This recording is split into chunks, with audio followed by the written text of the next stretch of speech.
What's going on, guys? Welcome to episode 26 of the Data Driven Strength Podcast. Today, Josh and I are going to go through some discussion topics such as volume autoregulation, how training momentum influences our outcomes, and then also discuss some pros and cons of viewing training on a block-to-block basis and how that may allow you to practice tapers a bit more to individualize them. So before we get into our first topic of autoregulation, specifically of volume, I'm going to quickly define what autoregulation is and how that kind of differs between the two different styles and the one that we're particularly going to discuss.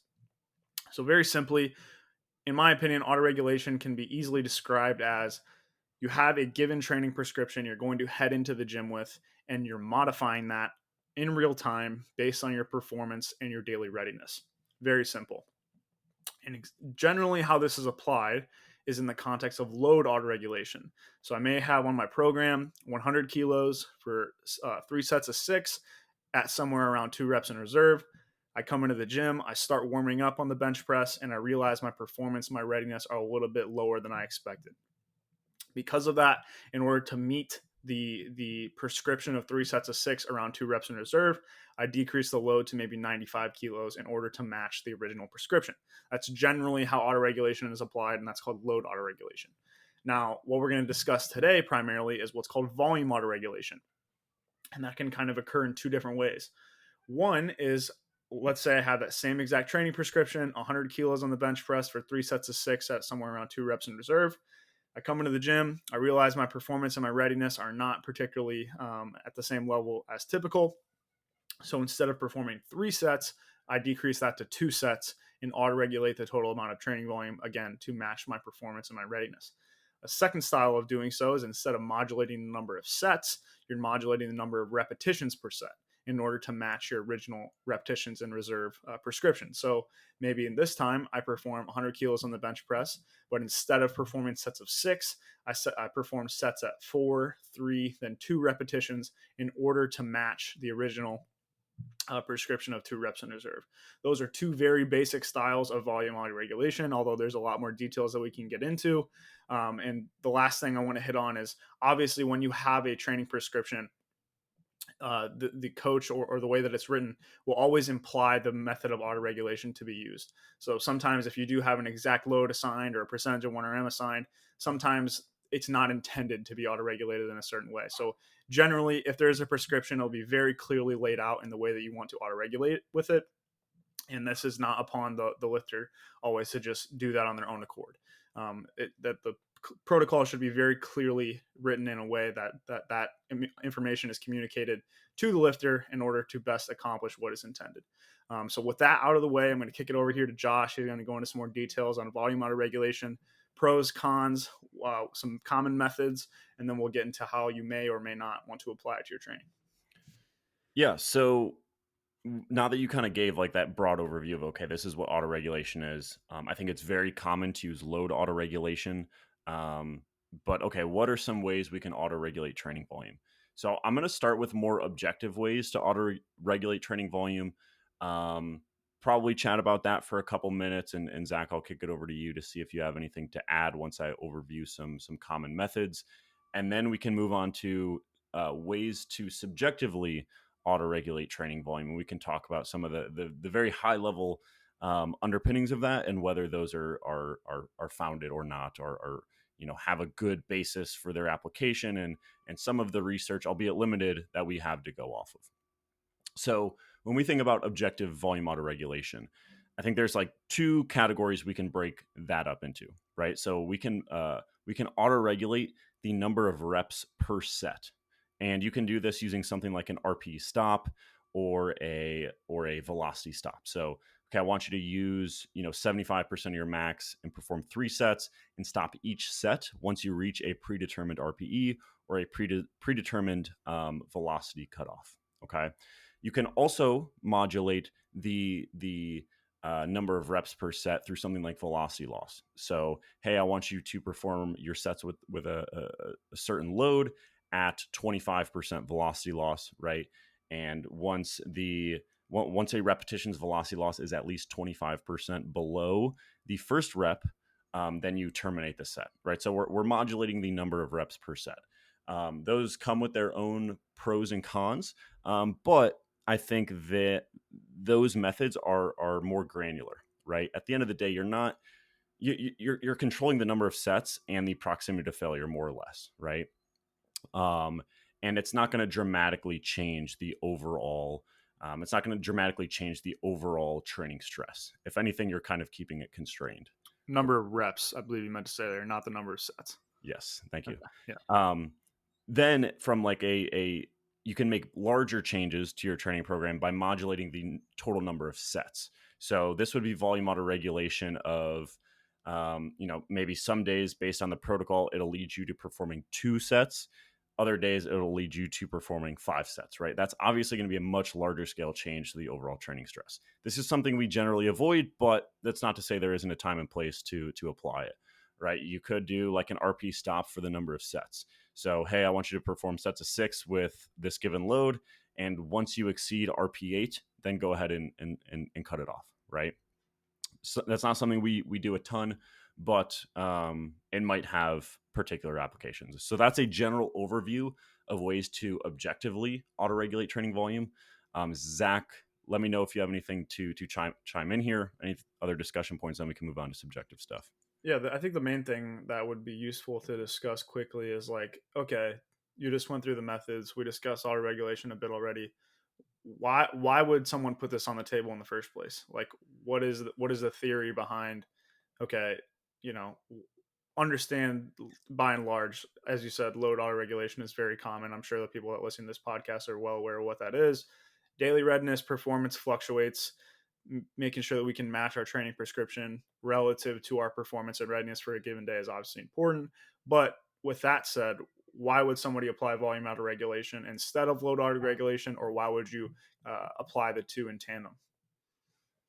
So I honestly think that discussion might be a little bit more relevant to the subjective volume auto regulation stuff, because that will use things like questionnaires or flexible templates, things like that, to more dramatically, try to match the daily readiness or try to match the training protocol for the day to daily readiness.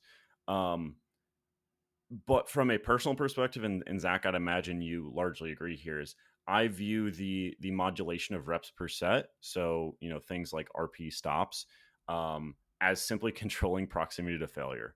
And yes, it's auto-regulating training volume, but I really view it as a way to control proximity to failure, because 75% or a given load for a given number of reps might be a much higher or a much closer proximity to failure on one day and a much further proximity to failure on another day. And I want to control that variable because of things we've talked about in this podcast a good amount in terms of how proximity to failure influences training fatigue, right? So that's kind of where I land from a personal perspective. I think getting into more of those higher level discussions of why you would really want to match the training protocol, or if you would want to match the training protocol to daily readiness, would be a better discussion to have after I talk about some subjective volume auto regulation stuff. Cool. So with that, I'll jump to the pros and cons of subjective volume auto regulation. So an example of this is I take a daily questionnaire. Let's say it asks me about my overall life stress, how I slept that night, how long I slept, how well I slept in terms of sleep quality, am I well fed, how motivated am I to train? I'm sure I'm missing some overall soreness, right? Aches and pains. And that's going to influence the protocol I perform on that day. So there are a couple of ways to do this.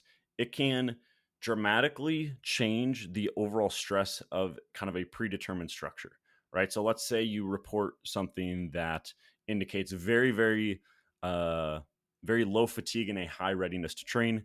Maybe your load prescriptions are bumped up, your set prescriptions are bumped up, your proximity to failure is bumped up. Or it can you can take a flexible template approach, and you can say, okay, if for whatever reason I show up on day one and I'm supposed to do my heaviest day of the week, but I don't feel recovered and my readiness is down, I'm going to actually kind of swap it out for another session in the week and perform a later training session to, again, better match the protocol to daily readiness. There isn't a ton of research on this. there's a study by McNamara and Stern. I believe this is a slightly older study that did find kind of like a flexible training structure led to greater leg press 1RM gains, but this study wasn't super relevant to kind of what we're talking about here, and that's because like the training days they were allowed to select weren't like didn't really adjust into the training stress for the day. It was like a 10 rep max day, a 15 rep max day, and a 20 rep max day that they were able to select from. So like at the end of the day, those aren't really like modulating the overall training stress. Those are all going to be pretty similar training sessions. It's not like one was like a recovery day. I think really what we're seeing in that study in terms of like a flexible structure benefiting strength outcomes was that these subjects were untrained. It probably increased engagement to some degree and kind of had downstream benefits in terms of the effort they were applying to that given day because they felt like they had some degree of autonomy. But I think the most relevant study here, and probably the one worth uh, discussion, is by Calhoun, and I believe this is 2017. I might be slightly off there, but in this study, they compared kind of a predetermined daily undulating periodization setup, right? So I believe it was like hypertrophy, power, strength, right? So maybe on Monday you come in and you do like a higher rep day on the lifts. Then on Wednesday you come in, you do like more of a power day. So further from failure, less reps per set, but still a decent load. And then at the end of the week, you come in on Friday and you do a strength day. So these are going to be your highest loads. They compared that to a flexible daily undulating periodization setup. So in other words, I believe they called the different days like a certain color. So it was like, I know red, green, maybe it was blue as well. And each day they came in, they kind of selected which session they wanted to do, right?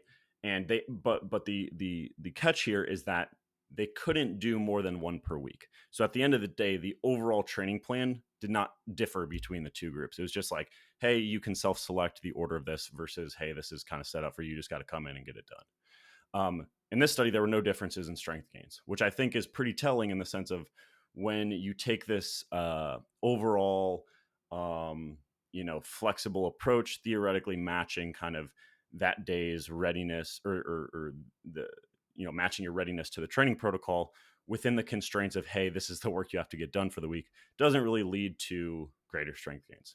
Now, the reason I think that is because in the predetermined setup, so kind of the control group in this study, they were already set up to feel good on probably the most important training day, which is that strength day that is after the power day, right? Because that power day preceded the strength day, they're going to feel good pretty consistently on that day and not feel super beat up. So that's why I think that with a logical training setup, these flexible structures aren't something we use very often.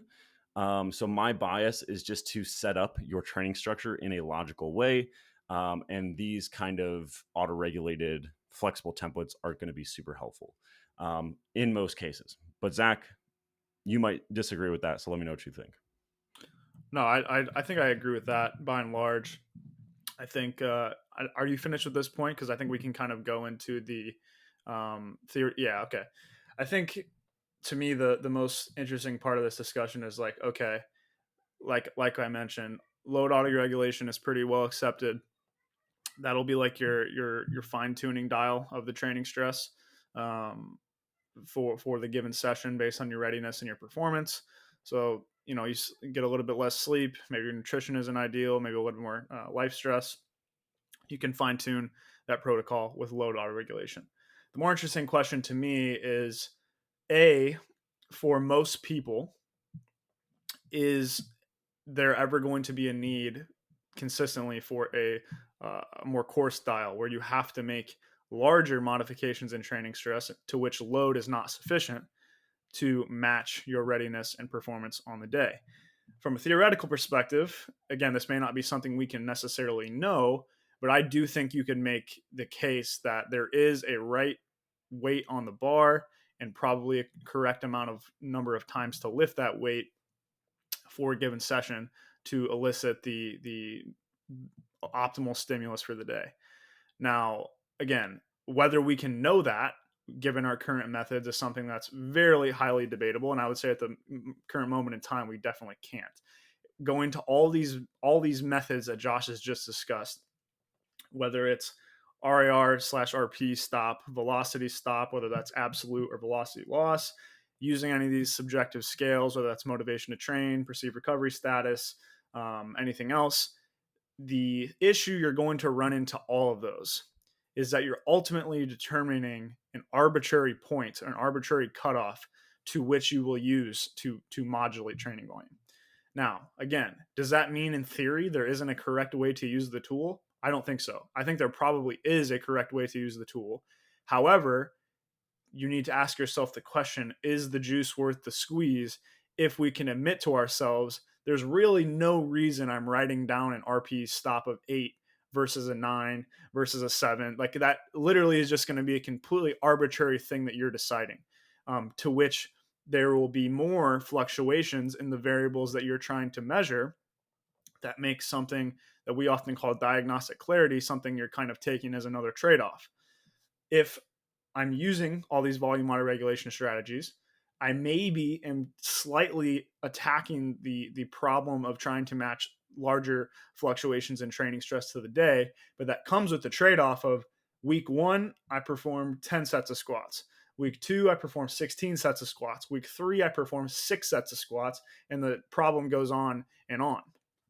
And the problem with that is, okay, we often talk about trying to pull as few levers as possible when making adjustments to your training plan and when plateaus arise, so you can know or at least improve your confidence in what is actually mediating effects that you see. And if that all that noise is kind of happening in the background, it's very difficult to say what is actually mediating those effects there. Now, the one counter that I'll have to that personally, and I'll toss this back to Josh to get his thoughts. I think that one thing that is important to consider in this discussion is that um, relative training volume, and I don't mean that in the sense that we usually say it. I more mean relative to your kind of life stress is something to consider. So, performing 10 sets a week of a given muscle group or a given movement all the time is week after week isn't necessarily going to impart the same training stress. What may be more important to consider is there's probably again this theoretical number that we can't really quantify of training stress relative to your overall environmental stressors. So if I perform 10 sets a week where my nutrition's perfect, sleep's perfect, everything's on point, that would elicit one training stress in the body and impart a given amount of recovery resources necessary to recover from that. Now, if I'm in an environment where I have a really stressful job, sleep's poor, nutrition's poor, maybe auto regulating the training volume down to fewer number of sets from a diagnostic clarity perspective is actually imparting the same training stress.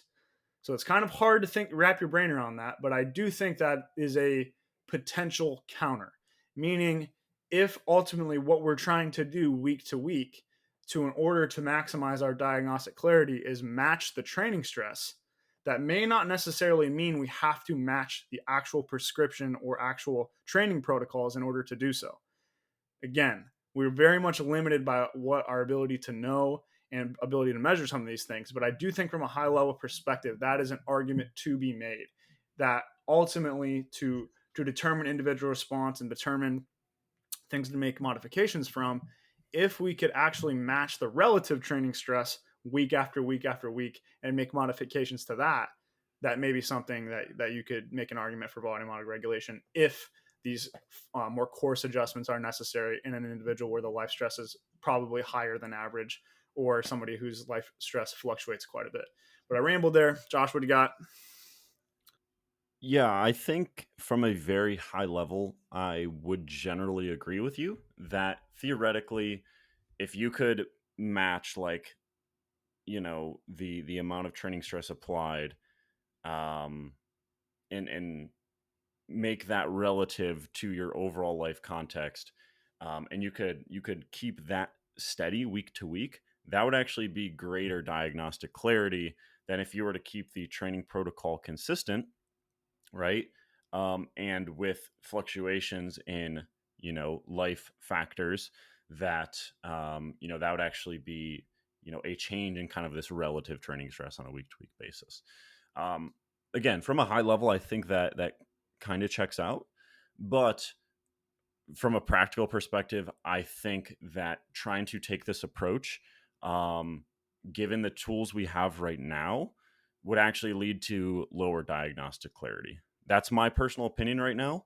Um, don't get me wrong; like we keep with athletes we work with one on one. We have like kind of this fatigue score index that we use, and like I keep an eye on it, and it's something um, I use to some degree, but I wouldn't say it's sensitive enough to drive training prescriptions, right?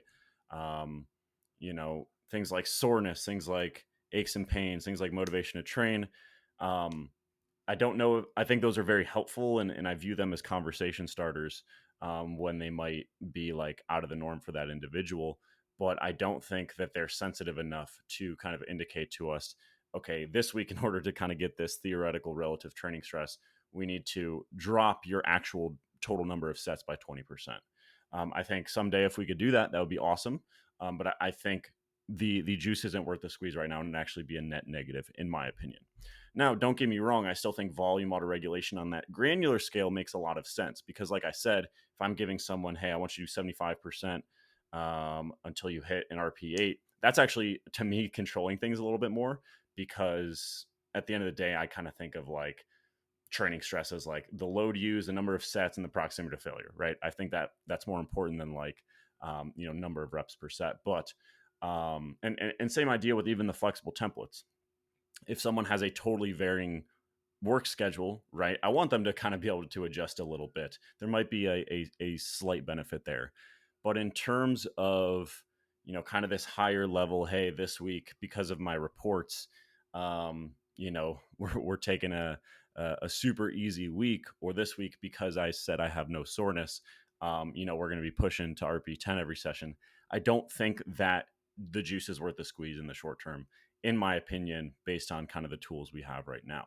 That leads me to another point is that um, when prescribing training for an athlete, I don't think we need to be right on the cusp of like what they're able to recover from. So we kind of have some practical wiggle room there, right? I there are definitely going to be times where aches and pains are going to pop up, and you're going to push hard, and you might risk some of those things. But most of the time, I don't think you need to be so close to that line that like any small change in life stressors is going to kind of put you over the edge. And just practically, I don't think for most people that their life situation changes that much on a day-to-day basis, or a week-to-week basis, I should say. So again, I agree with you from a high level, but I don't think we're there yet from a practical perspective, and I think it would be a net negative. Yeah, I think I largely agree with that. I think there definitely is some interesting research to be done. I feel that could look at this question a little bit more. Like, for example, like instead of looking at the intraset um, velocity loss studies, maybe we look at a session velocity loss. See one group that autoregulates based on that, another group that just goes with a normal load autoregulated prescription. I think that could be a really interesting design to look at. Just some different tools of like, okay, here's a theory. Does it actually play out? And can we start making some progress towards not having completely arbitrary decisions with this stuff? I'm fully on board with you. I think at the moment, like I said, you're ultimately drawing an arbitrary line in the sand that probably doesn't improve diagnostic clarity, because in order to do that, you'd have to be able to, again, quantify and match that relative training stress, which training stress isn't really something we can quantify in the first place.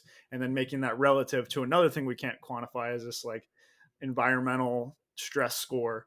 Right. It makes it a two-pronged problem. So I agree with you from a practical perspective that it's definitely difficult.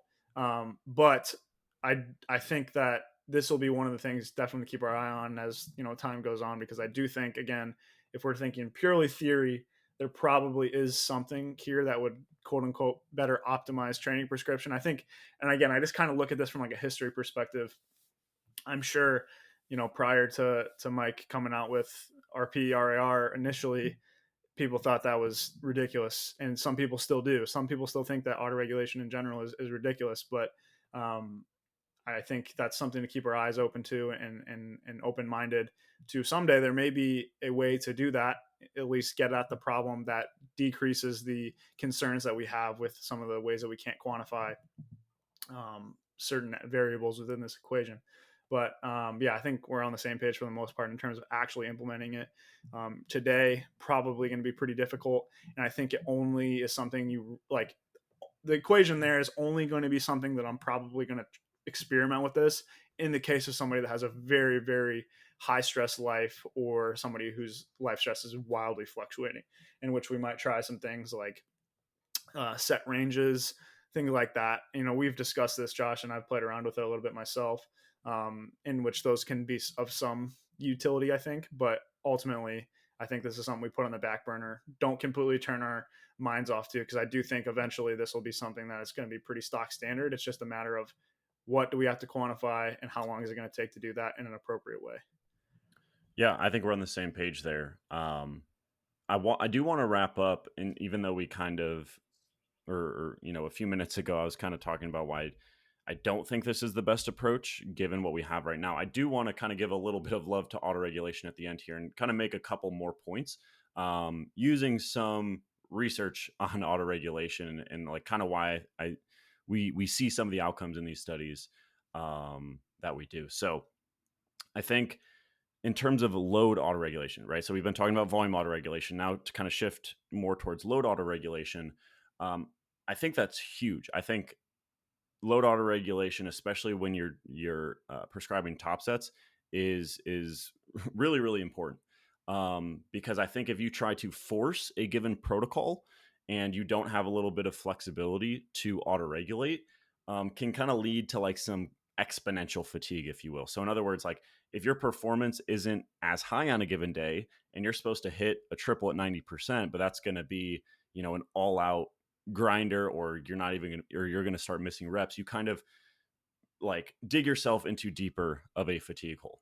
And this is why we like things like RPE caps, right? For example, so like maybe I give someone sets of 7 with 75%, but hey, if these sets start pushing like RP 8.5 or above, just drop the load 5% and get the sets and reps in, right? That kind of thing. So like load auto regulation from that perspective, I think is huge.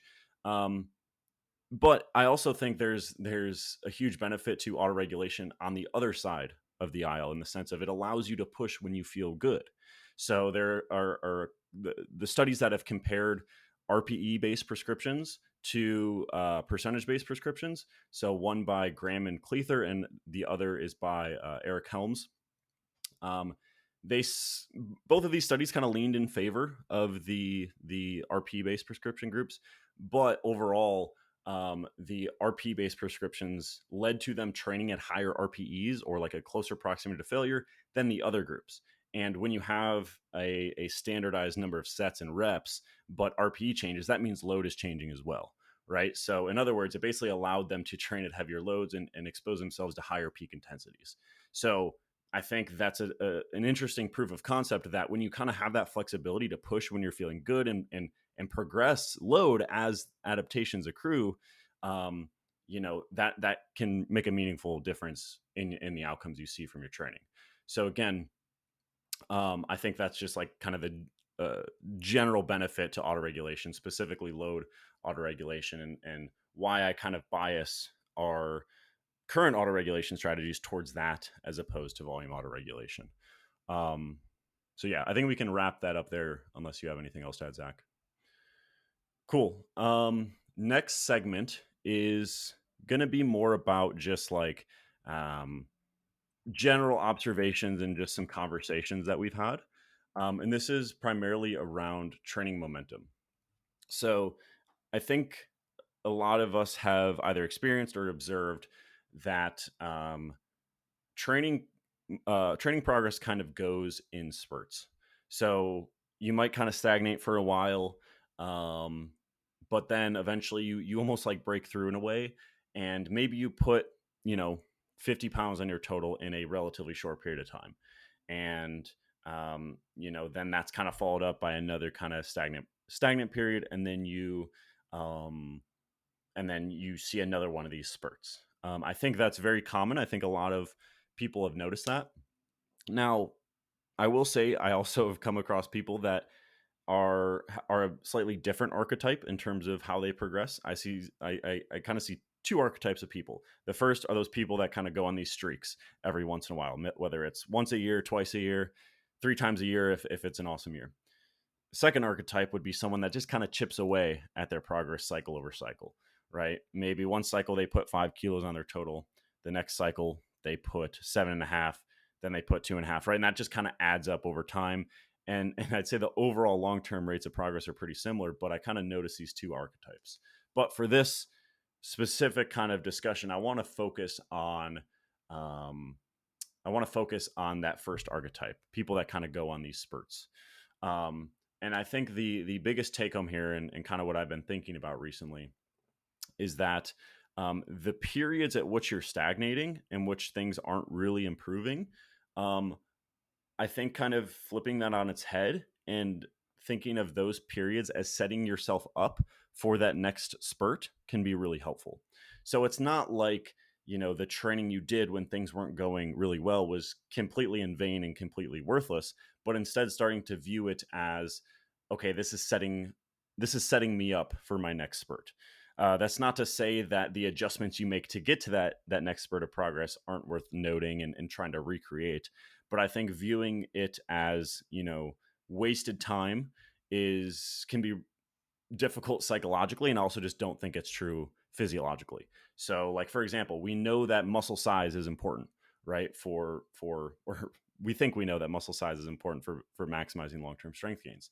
But you know that can't explain the insane lifters or the insane runs that lifters can go on and put 50 to 100 pounds on their total, right? It's not like you put on sufficient muscle size in that short period of time to express 100 more pounds on your total, right? So trying to see is, okay, we're kind of building that foundation in order to get to that next spurt of progress. So anyway, Zach, what do you think about that general concept? Poke some holes in it.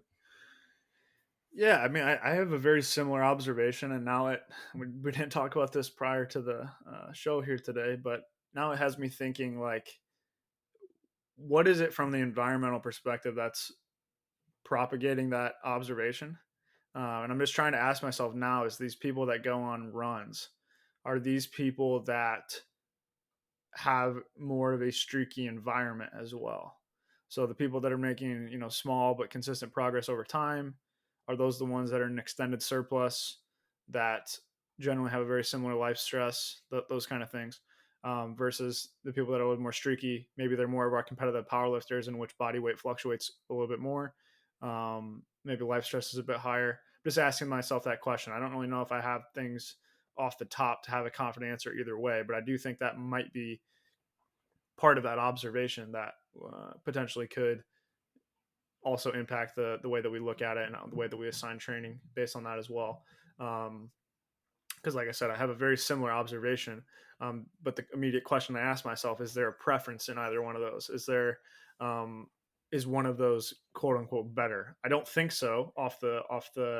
Um, the initial end of things when I'm thinking about it, especially when you mentioned that they're making a similar amount of progress if you kind of total things up at the end of the year. But from a psychological perspective, I think most people would probably like the small but consistent progress in most cases, Mhm. except if you ask them at the very end of the spurt run, then they'd probably want that. But if you had to ask somebody, to choose one of the options on the front end, I think that probably this short but consistent option is probably a little bit more preferable. So then it just makes me think, like, is there anything on the front end that is mediating that? I don't know, but it's definitely something interesting to think about. But I think, as you said, psychologically reframing these periods in which the spurts are not observed is important. And like you said, the training that is occurring in those periods is not worthless by any means. We generally take a relatively muscle centric view of these things, but there are still adaptations happening in those phases, almost certainly, even if performance isn't increasing.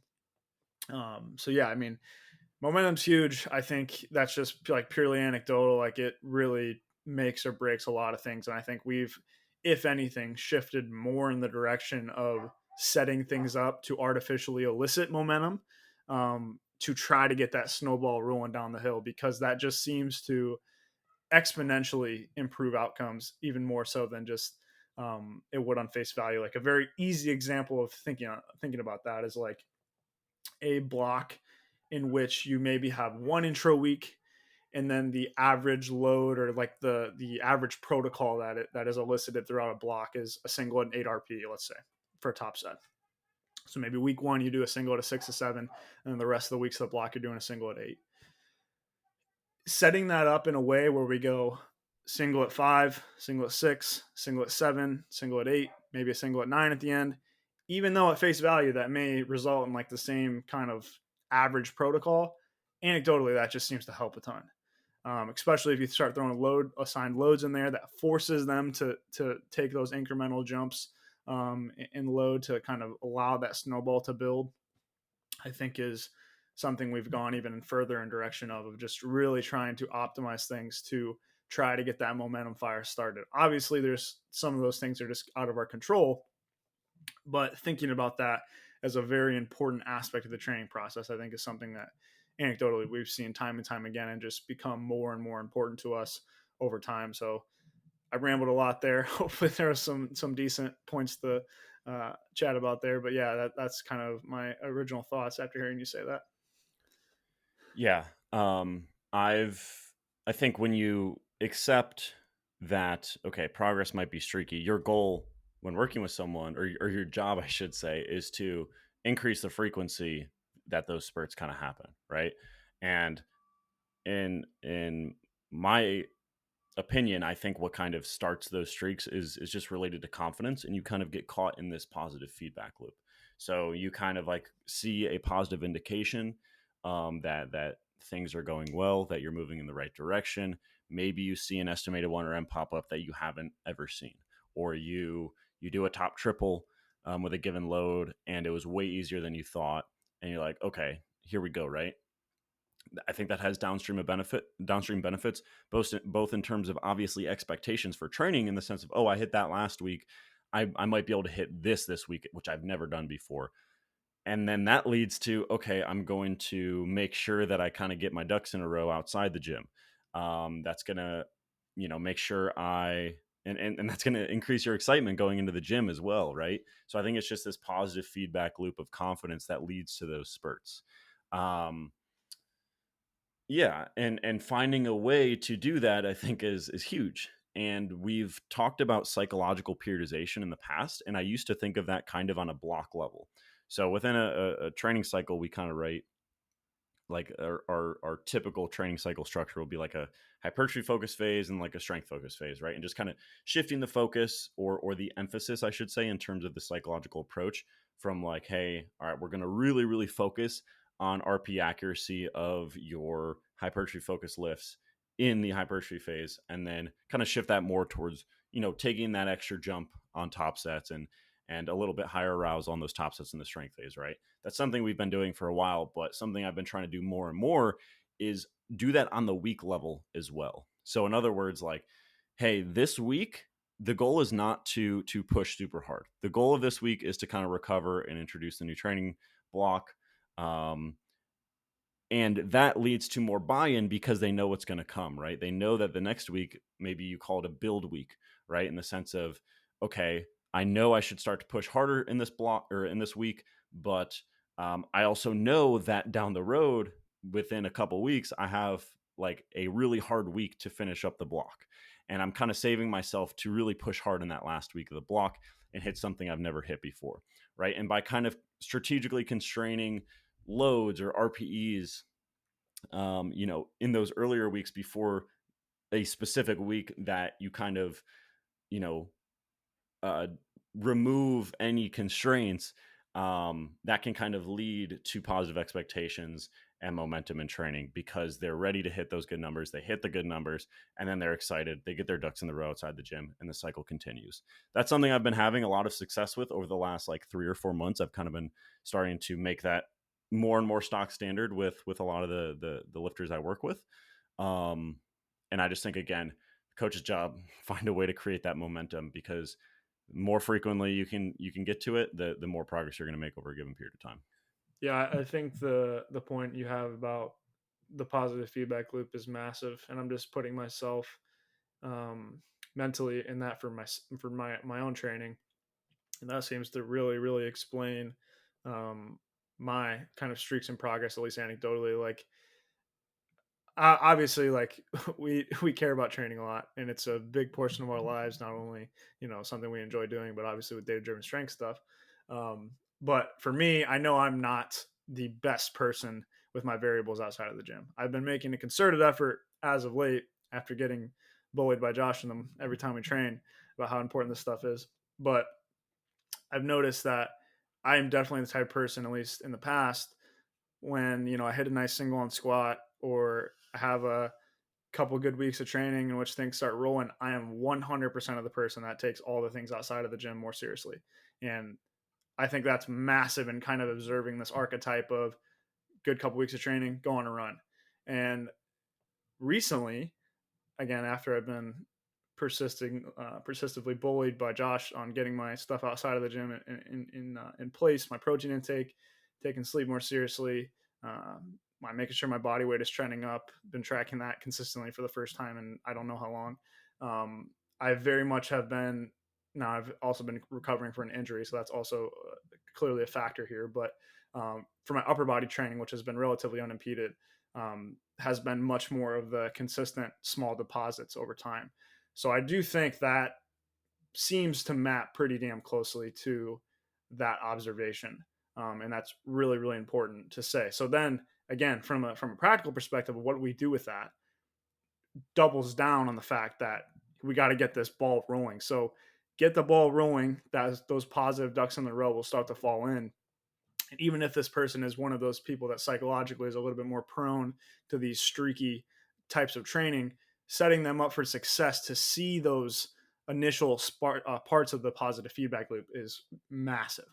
You're going to have people that, anecdotally generally come from more of like a bodybuilding background that have nutrition's in check, macros are in check, all that stuff is dialed in. And maybe that's why Jake is getting all these people that are deadlifting 700 pounds, because he's getting these people dialed in like bodybuilders to make sure their macros and everything are tight. But I think that the people on the other side of the aisle, like that's just really important on the training end to make sure that we can get that snowball rolling so that they start to indirectly get those ducks in a row that can keep those streaks happening more frequently and maybe can go a little bit longer. Again, putting pieces together as we're speaking right now. So I think that I might be rambling here a little bit, but that does seem to map pretty closely to that. And I think that's pretty interesting, and probably goes into our next segment here as well, unless you got anything else to add, Josh. No, I think like maybe what you'll notice when you do set up training to have, more consistently kind of be in that positive feedback loop cycle, which is definitely a good place to be in. You might shift towards that other archetype I Yeah. mentioned in terms of just kind of chipping away over Yep. time. So yeah, that's something to definitely keep an eye on, at least for me personally, as I kind of, you know, apply some of these strategies to athletes. We can move on to the next segment, or we could save it for the next one. What do you think? I think the people have got a good amount of content here. We'll save it for the next one. Awesome. All right, guys. Thank you for tuning in to episode 26 of the Data Driven Strength podcast. If you have a second, it would be much appreciated if you can go to the iTunes store, leave us a quick 5-star rating. Check out the description for some of the studies we mentioned, as well as the stuff we offer. And we'll see you next time.